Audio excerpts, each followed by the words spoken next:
सम्मानित साथियों, सत्संग की आज की एक पावन श्रृंखला में मैं एक अनुपम अमृतेश महामंत्र की महिमा बताने जा रहा हूँ, जो अकाल मृत्यु को टालता है, साथ ही जीवन में सुख, समृद्धि, ऐश्वर्य और शक्ति और भक्ति प्रदान करता है। सम्मानित साथियों, ये महामंत्र मुझे नित्य लीलालीन भाई जी श्री हनुमान प्रसाद जी पोद्दार की कृपा से प्राप्त हुआ है। इसलिए मैं इस प्रसंग में प्रवेश से पूर्व चाहूँगा क्षमा याचना के सहित कि प्रसंग की विश्वसनीयता, प्रासंगिकता और प्रामाणिकता के नाते मैं अपने जीवन के कुछ अंश इसमें जोड़ूंगा, जिनका अभिप्राय कतई नहीं कि मैं अपनी आत्म प्रशंसा चाहता हूँ, बल्कि यह है कि मैं उस जानकारी से आपको साझा करना चाहूँगा ताकि आस्था उस मंत्र के प्रति पैदा हो। गोस्वामी जी ने रामचरितमानस में भी लिखा है कि जाने बिन न होय परतीति और बिन परतीत होय नहीं प्रीति, तो प्रीति बिना नहीं भक्ति दृढ़ाई और जिम खगेश जल की चिकनाई। कहने का यह है कि जब मन में आस्था तब उत्पन्न होती जब किसी के बारे में हम जान जाते हैं। तो जो मैं आज कह रहा हूं ये मैं कहता हूं अपवीति और है निज नयनों की देखी। सम्मानित साथियों, मेरा जब मैं 10-12 साल का था तभी से कल्याण और गीता प्रेस से मेरा जुड़ाव हो गया था, लगाव हो गया था। उसकी पृष्ठभूमि यह थी कि मेरे पूज्य दादाजी, जिन्हें हम आध्यात्मिक रूप से अपना सदगुरु भी मानते थे, उन्होंने अपने मंदिर पर महात्मा जी को रखा था। इस नाते वहाँ संत महात्माओं का आना जाना होता रहता था और वहीं मासिक कल्याण को मंगाना शुरू कर दिया था। तो मैं बचपन से कल्याण पढ़ता था। उसका एक बहुत ही लोकप्रिय स्तंभ है, पढ़ो समझो और करो। मैं पढ़ता था, मेरे मन में जो विचार आता था उस पर अपनी प्रतिक्रिया पोस्ट कार्ड पर लिख करके भेज देता था। लेकिन मुझे आश्चर्य तब हुआ कि एक दिन भाई जी हनुमान प्रसाद पोद्दार का जवाब आया और उन्होंने लिखा कि आप बहुत अच्छी बात करते हो, हम चाहेंगे कि आप इसी तरह से और कुछ संतों की वाणी भी भेजा करें।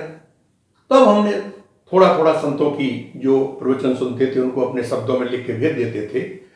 और इस नाते हमारा भाई जी और संपादकीय विभाग में कार्यरत सम्मानित शिवनाथ दुबे जी से पत्राचार शुरू हो गया। मेरी नंदसाल जो है वो अयोध्या के पास है, इसलिए जब मैं नंदसाल जाता था तो प्रेरणावश या कहें स्वभाववश मैं गोरखपुर जाकर राधा बाबा जी, भाई जी और संपादकीय विभाग के सम्मानित सदस्य शिवनाथ दुबे जी, राधेश्याम बंका जी, इनसे मिल लेता था। ये मेरा क्रम चलता रहा और भाई जी की कृपा से मैं ये कहना चाहूँगा कि मेरी प्रार्थना पर या मेरे भक्तिभाव को देख करके उन्होंने मेरे गांव में गीता रामायण परीक्षा केंद्र की स्थापना कर दी, नियमों को शिथिल करते हुए, जबकि उसमें है कि हाई स्कूल हो और प्रिंसिपल की अध्यक्षता होना चाहिए। उन्होंने मेरी, चूंकि मैं उसमें हाई स्कूल में था, लेकिन मेरी ही देख रेख में कर दिया और मैं गीता रामायण प्रचार संघ व साधक संघ का सदस्य भी उन्हीं के आशीर्वाद से बन गया। ये उनकी कृपा थी। एक बार 1968 की गुरु पूर्णिमा के दिन मैं गया अपने नंदसाल और मैंने सोचा चलिए भाई जी के दर्शन कर लूं। तो मैं पहुंच गया गीता वाटिका। वो अपने कक्ष में थे और उनके पास बैठे थे शिवनाथ दुबे जी, उनके सहयोगी। एक ग्रंथ रखा हुआ था पुराण, उस पर चर्चा हो रही होगी। हमने प्रणाम किया, मुस्कुरा के वो बोले कि आज क्या चाहिए। तो मैंने सहज भाव से कह दिया आज तो भाई जी कुछ ऐसा चमत्कारिक मंत्र दीजिए। मेरी बात सुन के वो गंभीर हो गए और बोले मंत्र चमत्कारों के लिए नहीं होते, बल्कि आध्यात्मिक यात्रा को सुदृढ़ और प्रबल करने के लिए होते हैं। अच्छा ये बताओ तुम कौन सा मंत्र जाप करते हो। तो मैंने सहज भाव से कहा है भाई जी अभी हम गायत्री मंत्र और दुर्गा जी का मंत्र जपते हैं। तो उन्होंने कहा ठीक है, हम आपको आज एक ऐसा मंत्र बताते हैं जो आपको तमाम संकटों के समय सहायता करेगा। आपकी विद्या, यश, कीर्ति इसमें वृद्धि होगी। और ये उन्होंने एकदम अपने पास रखे हुए पुराण को उठाया, कहा कि ये गरुड़ पुराण में इसकी महिमा है। अभी आपको मैं बताता हूँ, चाहो तो पढ़ लो, नोट कर लेना। इसके बाद मैंने कहा कि भाई जी, इसको तो आपको कल्याण में भी देना चाहिए था। तो बड़े मुस्कुरा के बोले कि ये अभी दुबे जी से मेरी यही चर्चा हो रही है, इस पुराण को हम संक्षिप्त करके गीता प्रेस से पुस्तकाकार में यानी ग्रंथ रूप में और कल्याण के विशेषांक के रूप में प्रकाशित करना चाह रहे हैं। बहुत समय से मेरी इच्छा थी, लेकिन लोगों में अवधारणा ऐसी है, अंधविश्वास है कि गरुड़ पुराण तो केवल मृत्यु के बाद ही पढ़ा जाता है, जबकि सत्य यह है कि हमारी सनातन संस्कृति में ये बहुत पवित्र पुराण है। और इस पुराण के सुनने से और कहने से हमारे पुण्य अक्षय हो जाते हैं। इसमें भगवान विष्णु जी की कृपा से गरुड़ जी ने कश्यप जी को महामृत्युंजय मंत्र की अतुलनीय महिमा बताई है, जो कि अकाल मृत्यु को दूर करके जीवन में सुख, समृद्धि और मैं ये कहूं कि अर्थ, धर्म, काम, मोक्ष प्रदान करता है। तो इस तरह इस ग्रंथ की महिमा है।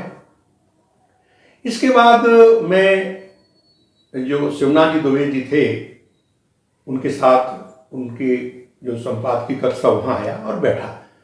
तो भाई जी के प्रति जो उन्होंने मुझे मंत्र दिया था उसकी मैं सराहना करने लगा। तो शिवनाथ दुबे जी ने कहा कि भाई जी इस मंत्र का बहुत ही प्रयोग कर चुके हैं और उनके जो कई आत्मीयजन हैं उनको अकाल मृत्यु से इसी मंत्र के प्रभाव से टाला है।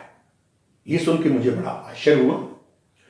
इसके पश्चात मैं आपको ये भी साझा करना चाहूँगा कि मैंने उस मंत्र का प्रयोग किया और मेरे जीवन में भी बहुत बड़ी में अकल्पनीय और चमत्कारिक हमें अनुभव हुए, जिनका कि और किसी से कहना अच्छा प्रतीत नहीं होता। लेकिन आपके विश्वास के लिए मैं ये बताना चाहूँगा कि ये मंत्र जो है अमृतेशु है और जो अपना महामृत्युंजय है उसका ये बीज मंत्र है।